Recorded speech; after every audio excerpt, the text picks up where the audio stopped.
Et c'est décidément une rentrée politique et sociale sous haute tension. Cela fait une semaine maintenant que le mouvement Gen Z 212 a entamé ses contestations. Tous les jours, dans plusieurs régions du Maroc, des manifestations sont organisées par ce collectif qui ne semble perdre ni de son élan, ni de sa détermination. Ses revendications, dignité, santé, éducation, sans oublier cet appel clair à la démission de l'exécutif. Un appel formulé par un collectif, on le rappelle, dont on a toujours du mal à identifier le ou les leaders. Face à cela, d'un côté, une majorité gouvernementale, lorsqu'elle n'est pas silencieuse et fébrile, voire perdue, et de l'autre, l'opinion publique tiraillée entre solidarité et rejet, voire condamnation de ces manifestations. Nous allons tenter de comprendre les déclencheurs, les enjeux et les perspectives de ce mouvement de contestation avec notre invité, Anas Abdoun. Bonjour Anas. Bonjour, merci pour l'invitation. Merci à vous de l'avoir accepté, Anas Abdoun. Je rappelle que vous êtes expert en géopolitique, énergie et économie. Horizon 2030, entre capital fixe et capital humain, le spectre d'une fracture. C'est le titre de la tribune, Anas, que vous avez signée le 23 juillet dernier chez nos confrères de l'Hebdo Challenge. Dans cette tribune, Anas, vous vous demandiez si au Maroc, le modèle de développement, je vous cite, reposait trop sur l'infrastructure au détriment du capital humain. Et vous évoquiez le risque, je vous cite toujours, d'une dissociation entre croissance visible et réalité sociale vécue. Fin de citation. Une semaine maintenant, après le début de ces contestations, est-ce qu'on peut dire que oui, ces manifestations étaient prévisibles? Oui, en un sens, elles étaient prévisibles parce que moi, mon métier, c'est d'abord l'analyse de risque. Et donc, effectivement, quand on applique une certaine méthodologie et l'analyse, en fait, quand on scanne un petit peu la société marocaine, il y avait un petit peu cette fracture. Il y avait, en fait, un paradoxe fondamental, c'est-à-dire qu'on avait d'un côté des agrégats économiques qui n'étaient pas si bons. La croissance était, bon là on est à 4%, mais la croissance l'année dernière était très faible et je pense que l'année d'après va redescendre un petit peu. On a des investissements directs étrangers qui sont très faibles, on a un chômage qui est structurel et donc globalement les agrégats économiques, la situation économique était mauvaise et donc ça c'est la réalité économique. Et puis on avait la perception de ce qu'était l'économie parce qu'effectivement les Marocaines et les Marocains, ils ne consultent pas le rapport du Haut Commissariat au Plan chaque année, 99% ne font pas ça. La manière dont ils ont de mesurer l'économie, c'est effectivement par le visuel. Et là, on avait l'impression d'un boom économique d'un pays qui était en pleine émergence parce que c'était le tout infrastructure pas qu'au niveau des stades. Bien sûr, ça a son importance, mais on avait le Maroc qui était un chantier à ciel ouvert et c'est généralement les caractéristiques un petit peu d'une croissance économique. Et donc, il y avait une forme de disparité au niveau économique qui était en plus renforcée par le discours politique aussi, quoi. Donc, du coup, avec votre regard d'expert en géopolitique également, on le rappelle, est-ce que vous écartez d'emblée l'hypothèse d'une forme de mimétisme avec ce qui s'est passé au Népal, Madagascar, le Pérou également, ces pays qui ont connu des contestations similaires? Oui, je crois que ce serait un raccourci un peu trop rapide, effectivement, de dire qu'on est simplement dans la continuité de ce qui s'est passé ailleurs. Effectivement, on retrouve un certain nombre de similarités dans le mode opératoire, dans la nomination Gen Z, dans l'utilisation des plateformes Discord. Cela dit, je crois que la frustration sociale et le sentiment de rupture du contrat social au Maroc était latente. Si c'était pas venu sous cette forme, je pense qu'elle serait venue sous une autre. Il y avait donc des signaux, on le rappelle, quelques chiffres. Le taux de chômage des 15-24 ans a explosé ces dernières années, près de 20% en 2016. Il dépasse aujourd'hui les 35%. Le taux de vulnérabilité des ménages les plus précaires a doublé depuis 2019. L'économie, elle, et vous le disiez, pourtant continue à bien se porter puisqu'on a un PIB qui enregistre quand même une certaine croissance. D'où ma question pour vous, Anas Abdoun. Est-ce que les signaux d'alerte n'ont pas été compris, n'ont pas été pris en compte ou est-ce qu'ils ont été sciemment minimisé? Je crois que il y a plusieurs signaux et il y a plusieurs indicatifs lorsque vous parlez de progrès, vous parlez de développement, vous parlez de croissance. Je pense qu'on a mis effectivement l'accent sur un certain nombre de agrégats et on en a volontairement peut-être ignoré d'autres et c'est là la source de la crise dans laquelle on est aujourd'hui. Effectivement, on voit cette disparité effectivement en termes d'infrastructure, en termes d'économie, en termes de développement et le problème fondamental que l'on a avec cette nouvelle génération, c'est qu'en fait l'élément fondamental et le paradoxe fondamental, c'est qu'effectivement, sur les domaines, par exemple, de la santé ou le domaine du pouvoir d'achat, cette génération est mieux lotie que celle d'il y a 20 ou 30 ans, objectivement. Mais la frustration, elle est plus grande parce que le rapport comparatif est différent. Il y a 20 ou 30 ans, quand vous avez des problématiques sociales au niveau de santé, il y avait une forme de fatalité parce que nous étions dans une situation complexe, économique pauvre, dans un pays qui était perçu comme pauvre, dans un continent qui était perçu comme pauvre. C'était encore un petit peu cette fatalité du Nord et du Sud, des pays pauvres et des pays riches. Or, aujourd'hui, cette cette matrice a complètement changé parce que ces mêmes jeunes-là, lorsqu'ils font preuve d'une situation sociale compliquée, d'une situation économique compliquée, se comparent non pas à un pays qui a des difficultés économiques sur le fait, mais sur l'apparence que le pays donne, qui est une apparence d'un pays en plein boom et en plein développement et en plein chantier, et qu'on n'arrête pas de répéter matin, midi et soir que le Maroc va dans la bonne direction, que c'est un pays émergent, qu'on a des éléments économiques qui sont comparables aux pays développés, etc. Et toute la symbolique qui est autour, nous sommes en standards internationaux. Et donc, vous avez une jeunesse qui compare sa frustration sociale et économique, non pas par rapport à un pays objectivement pauvre, mais perçu comme déjà croissant, émergent. Et cette disparité-là, effectivement, a créé une césure incontestable. Ce dont on n'arrête pas de répéter également, c'est aussi l'organisation d'événements sportifs d'envergure. D'ailleurs, on l'a vu aussi dans les slogans des manifestants. On veut la santé, on veut l'éducation, on ne veut pas du mondial.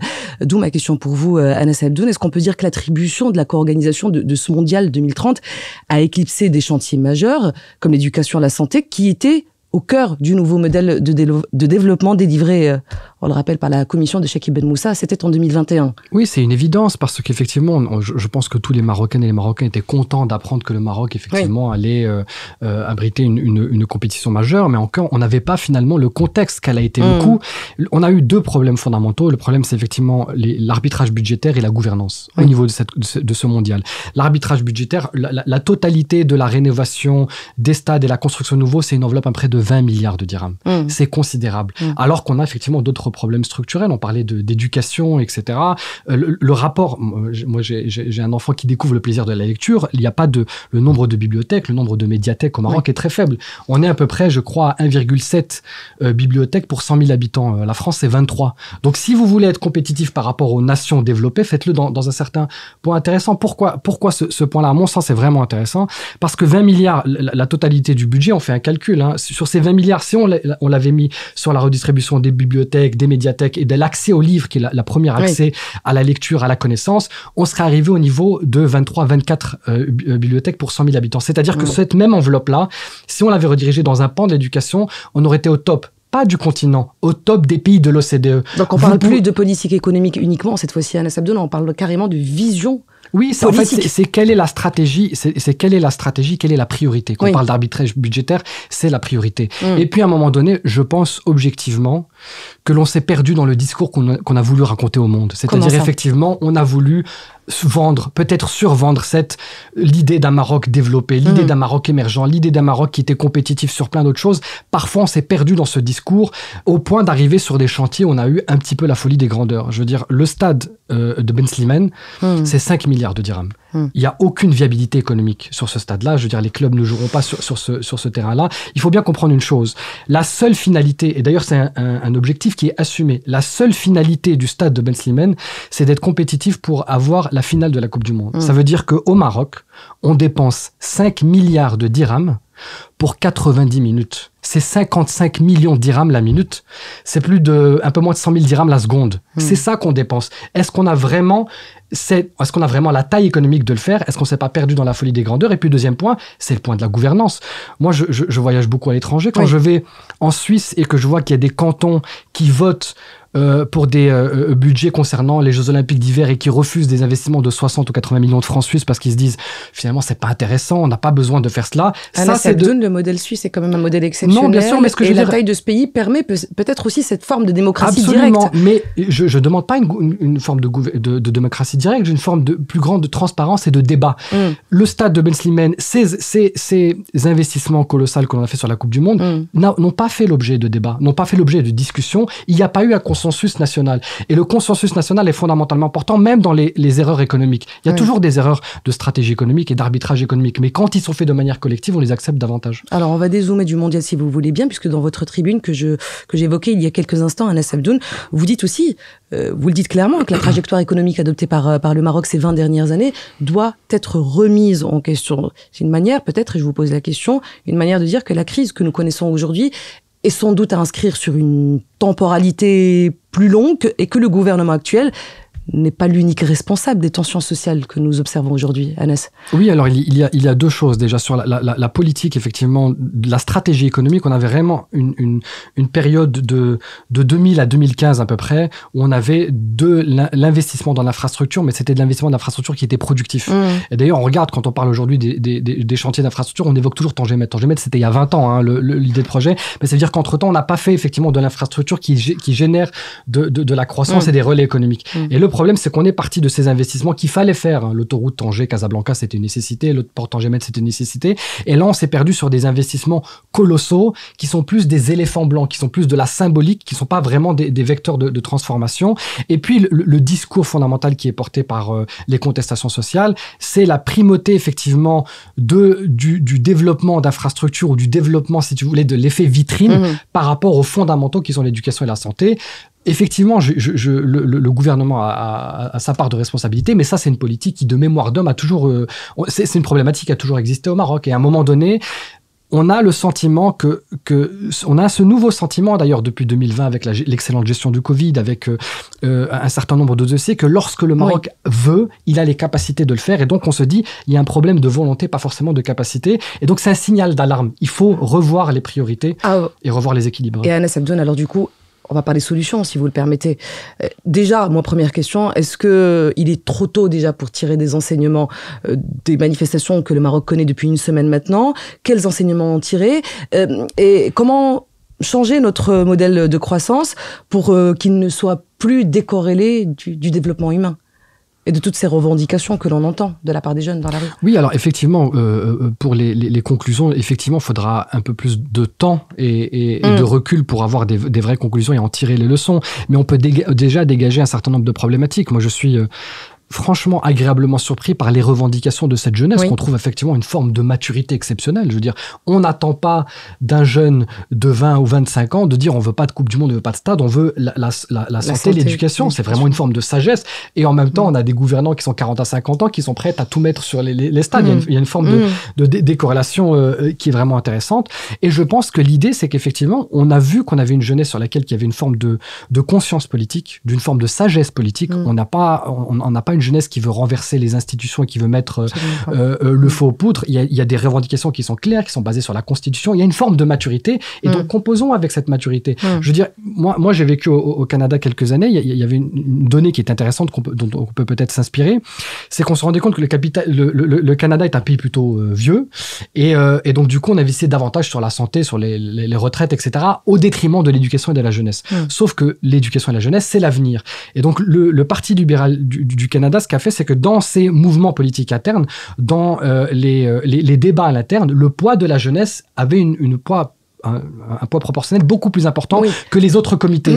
Alors le paradoxe au Maroc, c'est qu'on est un pays jeune. La jeunesse qui est dehors, c'est la majorité de la population. Et on a l'impression qu'elle est écartée des priorités des affaires publiques. Et en plus, on voit qu'il y a une forme de responsabilité. On peut pas dire qu'ils n'ont pas la sagesse de penser la transformation de l'État ou la prospective de l'État. Ils font partie de cette société civile. C'est un mécanisme pour lequel on peut peut-être se pencher pour les amener dans le débat public et dans le débat étatique. Sauf qu'Anas Abdoun, vous avez certainement suivi les communiqués qui ont été fréquemment publiés par le collectif Gen Z 212, où il dit vouloir justement, ne se reconnaît pas dans les partis politiques, d'ailleurs ni d'opposition, ni évidemment ceux de la majorité, et veut transcender aussi ces mécanismes institutionnels. C'est que l'idée aujourd'hui, et plusieurs membres du gouvernement le disent avec beaucoup de fébrilité, nous on veut bien dialoguer, mais on ne sait pas avec qui.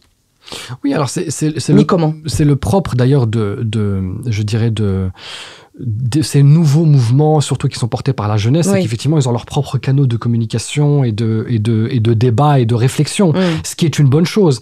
Je pense que le désamour de la jeunesse et de la politique, en fait il y a un vrai désamour de la politique et des Marocaines et des Marocains, peu importe leur âge au Maroc, c'est aussi parce que nos appareils de partis de politique ne sont pas à la hauteur et n'ont pas pris en considération. Ce n'est pas des vecteurs effectivement qui assemblent l'ensemble des agrégats, des réflexions, des débats, etc.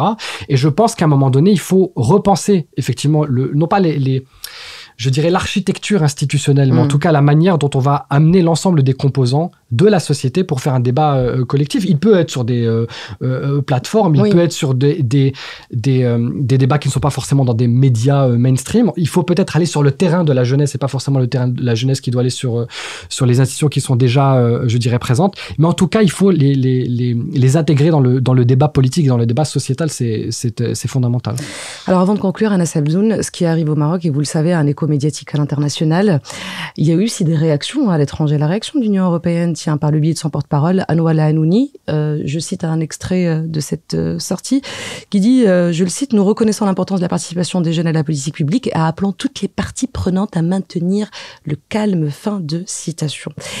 Moi, j'ai envie spontanément de vous poser cette question qui m'a été inspirée par plusieurs remarques que j'ai observées sur la toile, plusieurs statuts de prise de position, qui certains de nos compatriotes se demandent s'il faut parler, dans ce cas précis, dans le contexte de ces manifestations, d'une dimension géopolitique, voire d'une volonté de déstabilisation venant de l'étranger. Votre point de vue, Anas Abdoun? Mon point de vue est clair. Moi, j'écarte tout de suite un petit peu cette thèse qui repose pas sur grand-chose d'ailleurs. Et il faut vraiment faire la césure. Il faut arrêter au Maroc avec cette idée où dès qu'on est un petit peu critique, soit ça vient de l'étranger, ou soit il y a une forme d'antipatriotisme. Je pense que le plus grand des patriotismes, c'est pas d'être un nationaliste idiot et de dire que tout va bien au pays. Je pense que le vrai patriotisme, c'est d'être critique dans la construction et dans la co-construction.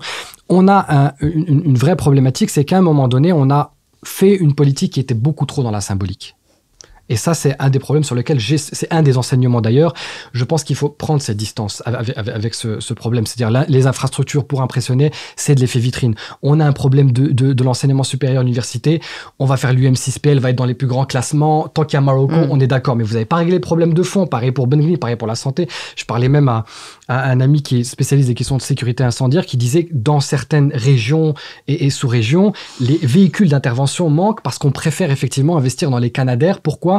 Parce que quand il y a un incendie au Portugal et en Espagne, on peut les envoyer et puis ça gonfle un petit peu l'ego national. C'est-à-dire, vous voyez, il y a une catastrophe naturelle et puis c'est le Sud qui va aider le Nord et puis on envoie cette image d'un pays qui est développé. Cet effet de la vitrine, ça ne fonctionne pas. Et d'ailleurs, là, on a le retour de bâton. C'est-à-dire que tout ce dont on a essayé ces 10 dernières années, effectivement, de vendre, de survendre, ça a bien fonctionné. Hein. Je pense que moi, j'ai beaucoup de collègues et de clients quand ils viennent au Maroc sont absolument impressionnés par l'état de développement. Mais c'est un effet pervers. C'est-à-dire que les Marocains, eux aussi y croient, parce que quand je dis on s'est perdu dans l'histoire qu'on a voulu raconter au monde, on a fini par y croire. On a tellement cru qu'en fait, on n'a pas voulu voir effectivement l'arrière-boutique. Et l'arrière-boutique, c'est effectivement 8 femmes qui meurent par césarienne alors que normalement elles devaient ressortir avec un enfant. L'arrière-boutique, effectivement, c'est 25% de jeunes qui sont en situation de need, qui n'ont pas accès à l'éducation, c'est pas accès aux livres, et donc c'est la base de la société. Et quand je dis ce point-là, et je terminerai peut-être par là, c'est pas un discours finalement de gauche ou de la social-démocratie ou de la redistribution des richesses. Toutes les économies capitalistes, sans exception, les États-Unis, le Japon, la Corée du Sud, l'Allemagne, ont un investissement colossal dans l'éducation. Vous pouvez pas simplement vous concentrer sur la façade, sur l'effet vitrine, sur ce que les Marocains, sur ce que les étrangers diront du Maroc et ignorer ce que les Marocains pensent du Maroc et ne pas se concentrer sur le vrai problème qui, à mon sens, est plus l'éducation que la santé, parce que de un, c'est l'avenir de la société et de deux, la majorité de la population au Maroc sont jeunes et donc il faut maintenant se concentrer véritablement sur cette priorité stratégique au détriment de l'effet de lumière qu'on a voulu mettre. Anas Abdoun, je vous garde encore quelques minutes, mais juste pour vous interpeller sur cette réaction du porte-parole de la Commission européenne. Tiens, la Commission européenne est dans son rôle pour faire ce genre de sortie Non, parce que, bon, déjà, la Commission européenne, c'est d'abord une organisation économique, et que la politique étrangère n'est pas une compétence communautaire, c'est une compétence nationale. Et je pense qu'on est toujours, voilà, dans ce discours du Nord qui donne des leçons vers le Sud. Il y a des vrais problèmes structurels au Maroc. Ça veut pas dire que le fait qu'en fait, ces discours nous dérangent ne veut pas dire qu'il y a de l'ingérence. Il faut pas faire de raccourcis. Et d'ailleurs, c'est vrai que lorsqu'il y avait des affrontements qui étaient beaucoup plus violents en France au niveau du gilet jaune et que la répression policière était même beaucoup plus violente en France au niveau du gilet jaune, on a vu la Commission européenne qui était beaucoup plus timorée. Ça veut pas dire, encore une fois, c'est là où le piège est là, c'est-à-dire parce que l'étranger a une mauvaise perception, donc il faut pas en parler. Non, il faut distinguer les choses. Ils ne sont pas dans leur rôle, mais il faut... Je pense que la société civile, les médias, les intellectuels, les universitaires, les partis politiques, eux aussi prennent ce rôle d'être critiques. Être critique, ça n'est pas être antipatriotique. Merci Anas Abdoul. On rappellera très rapidement qu'un dossier spécial a été consacré aux manifestations du collectif Gen Z 212 dans le dernier numéro Tel Quel en kiosque, on le rappelle, depuis le samedi 4 octobre. Merci encore Anas. Merci à vous. D'avoir accepté mon invitation. Anas Abdoul, je le rappelle, vous êtes analyste, expert en géopolitique, énergie et économie. Merci encore et à bientôt. Au revoir.